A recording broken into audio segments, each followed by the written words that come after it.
In front of me is POCO M6 Pro, and today I would like to show you how you can disable Google Passwords Autofill.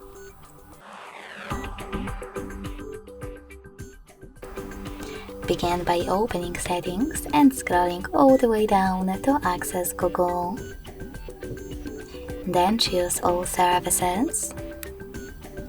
Click on Autofill. Autofill with Google, and finally blue switcher next to Use Autofill with Google.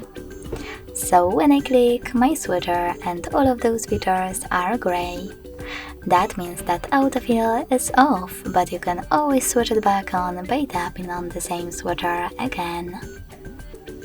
Thanks so much for watching. If you enjoyed this video, leave a like, comment and subscribe.